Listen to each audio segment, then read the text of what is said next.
Hi friends, പുതിയൊരു വീഡിയോയിലേക്ക് എല്ലാവർക്കും സ്വാഗതം. ഇന്നത്തെ topic CH Muhammad Koya quiz. ഇന്ത്യയിലെ ആദ്യ നാഷണൽ സ്പോർട്സ് യൂണിവേഴ്സിറ്റി 2018 ആരംഭിച്ചത് എവിടെയാണ്? ഉത്തരം മണിപ്പൂരിലാണ് ഇന്ത്യയുടെ ആദ്യ നാഷണൽ സ്പോർട്സ് യൂണിവേഴ്സിറ്റി. എല്ലാ ആദിവാസികൾക്കും അടിസ്ഥാന രേഖകൾ നൽകുന്ന ഇന്ത്യയിലെ ആദ്യ ജില്ല ഏതാണ്? ഉത്തരം വയനാട്. 10 രൂപയുടെ നോട്ടിൽ ആലേഖനം ചെയ്തിരിക്കുന്ന ചിത്രം ഏതാണ്? ഉത്തരം കൊണാർക്ക് സൂര്യക്ഷേത്രത്തിന്റെ ചിത്രമാണ് 10 രൂപയുടെ നോട്ടിൽ ആലേഖനം ചെയ്തിരിക്കുന്നത്. ഏറ്റവും പുതിയ റിപ്പോർട്ടുകൾ പ്രകാരം സൗരയൂഥത്തിൽ ഏറ്റവും കൂടുതൽ ഉപഗ്രഹങ്ങളുള്ള ഗ്രഹം ഏതാണ്? ഉത്തരം സൗരയൂഥത്തിൽ ഏറ്റവും കൂടുതൽ ഉപഗ്രഹങ്ങളുള്ള ഗ്രഹം ശനി. ദേശീയ കായിക ദിനമായി ആചരിക്കുന്നത് എന്നാണ്? ഉത്തരം ആഗസ്റ്റ് 29-നാണ് ദേശീയ കായിക ദിനമായി ആചരിക്കുന്നത്. കറുപ്പും വെളുപ്പുമായ വർണ്ണങ്ങളും എന്ന പുസ്തകത്തിന്റെ രചയിതാവ് ആരാണ്? ഉത്തരം ശ്രീകുമാരൻ തമ്പിയുടെ പുസ്തകമാണ് കറുപ്പും വെളുപ്പുമായ വർണ്ണങ്ങൾ. 2024 ജൂണിൽ അന്തരിച്ച പ്രശസ്ത മാധ്യമ പ്രവർത്തകൻ ആരാണ്? ഉത്തരം BRP ഭാസ്കറാണ് 2024 ജൂണിൽ അന്തരിച്ച പ്രശസ്ത മാധ്യമ പ്രവർത്തകൻ. അടുത്തിടെ ഏത് സമുദ്രത്തിൽ നിന്നാണ് ഡാർക്ക് ഓക്സിജൻ കണ്ടെത്തിയത്? ഉത്തരം പസഫിക് സമുദ്രത്തിൽ നിന്ന്. ലോകത്തിലെ ഏറ്റവും വലിയ ഹോക്കി സ്റ്റേഡിയത്തിന്റെ പേരെന്താണ്? ഉത്തരം ബിർസ മുണ്ട ഇന്റർനാഷണൽ ഹോക്കി സ്റ്റേഡിയമാണ് ലോകത്തിലെ ഏറ്റവും വലിയ ഹോക്കി സ്റ്റേഡിയം. ഏത് രാജ്യത്തിന്റെ പുതിയ പ്രധാനമന്ത്രിയായാണ് KP ശർമ്മ ഒലി സ്ഥാനമേറ്റത്? ഉത്തരം നേപ്പാളിന്റെ പുതിയ പ്രധാനമന്ത്രിയാണ് KP ശർമ്മ ഒലി. കേരള നിയമസഭയിൽ നിന്ന് രാജിവെച്ച ആദ്യ നിയമസഭാ അംഗം ആരാണ്? ഉത്തരം CH മുഹമ്മദ് കോയ. പെരുമഴയത്തെ കുഞ്ഞിത്താളുകൾ എന്ന കൃതിയുടെ രചയിതാവ് ആരാണ്? ഉത്തരം പ്രിയ ASന്റെ കൃതിയാണ് പെരുമഴയത്തെ കുഞ്ഞിത്താളുകൾ. ഇന്ത്യയിൽ ആകെ എത്ര സംസ്ഥാനങ്ങൾക്ക് കടൽ തീരമുണ്ട്? ഉത്തരം ഇന്ത്യയിൽ 9 സംസ്ഥാനങ്ങൾക്കാണ് കടൽ തീരമുള്ളത്.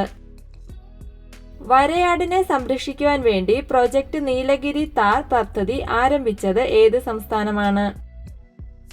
ഉത്തരം തമിഴ്നാടാണ് പ്രൊജക്ട് നീലഗിരി താർ പദ്ധതി ആരംഭിച്ചത്. കേരളത്തിലെ ഏറ്റവും കൂടുതൽ നാഷണൽ പാർക്ക് ഉള്ളത് ഏത് ജില്ലയിലാണ്? ഉത്തരം ഇടുക്കി ജില്ലയിലാണ് കേരളത്തിൽ ഏറ്റവും കൂടുതൽ നാഷണൽ പാർക്ക് ഉള്ളത്.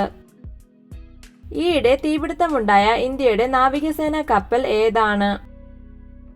ഉത്തരം INS ബ്രഹ്മപുത്രയ്ക്കാണ് ഈയിടെ തീപിടുത്തമുണ്ടായത്. ഇന്ത്യയിലെ ആദ്യ അണ്ടർ വാട്ടർ റെയിൽ ടണൽ നിർമ്മാണം പൂർത്തീകരിച്ച സ്ഥലം ഏതാണ്? ഉത്തരം കൊൽക്കത്തയിലാണ് ഇന്ത്യയിലെ ആദ്യ അണ്ടർ വാട്ടർ റെയിൽ ടണൽ നിർമ്മാണം പൂർത്തീകരിച്ചത്. ഇന്ത്യയുടെ പഴയ പാർലമെന്റിന്റെ പേരെന്താണ്? ഉത്തരം സംവിധാൻ സദൻ എന്നാണ് ഇന്ത്യയുടെ പഴയ പാർലമെന്റിന്റെ പേര്. ടൂറിസം ഒരു വ്യവസായമായി അംഗീകരിച്ച ഇന്ത്യയിലെ ആദ്യ സംസ്ഥാനം ഏതാണ്? ഉത്തരം കേരളമാണ് ടൂറിസത്തെ ഒരു വ്യാവസായികമായി അംഗീകരിച്ച ഇന്ത്യയിലെ ആദ്യ സംസ്ഥാനം. ഇന്ത്യയിലെ ഏറ്റവും വലിയ വെള്ളച്ചാട്ടമായ ജോഗ് വെള്ളച്ചാട്ടം സ്ഥിതി ചെയ്യുന്നത് ഏത് നദിയിലാണ്? ഉത്തരം ശരാവതി നദിയിൽ. ഇന്ത്യയിലെ ആദ്യ 3D പോസ്റ്റ് ഓഫീസ് എവിടെയാണ്? ഉത്തരം ബംഗളൂരുവിലാണ് ഇന്ത്യയിലെ ആദ്യത്തെ 3D പോസ്റ്റ് ഓഫീസ്. ചിപ്കോ പ്രസ്ഥാനത്തിന്റെ സ്ഥാപകൻ ആരാണ്? ഉത്തരം സുന്ദർലാൽ ബഹുഗുണയാണ് ചിപ്കോ പ്രസ്ഥാനത്തിന്റെ സ്ഥാപകൻ. ഏത് സംസ്ഥാനത്തിന്റെ ഔദ്യോഗിക മൃഗമാണ് വരയാട്? ഉത്തരം തമിഴ്നാടിന്റെ ഔദ്യോഗിക മൃഗമാണ് വരയാട്. ആസാം പണിക്കർ എന്ന കവിതയുടെ രചയിതാവ് ആരാണ്? ഉത്തരം വയലോപ്പള്ളി ശ്രീധരമേനോന്റെ കവിതയാണ് ആസാം പണിക്കർ. ധാന്യവിളകളുടെ രാജാവ് എന്നറിയപ്പെടുന്ന വിള ഏതാണ്? ഉത്തരം നെല്ലാണ് ധാന്യവിളകളുടെ രാജാവ് എന്നറിയപ്പെടുന്ന വിള. ലോക ബാഡ്മിന്റൺ ചാമ്പ്യൻഷിപ്പിൽ ഇന്ത്യക്ക് ആദ്യ സ്വർണം നേടിക്കൊടുത്തത് ഏത് താരമാണ്? ഉത്തരം ബാഡ്മിന്റൺ താരം PV സിന്ധു.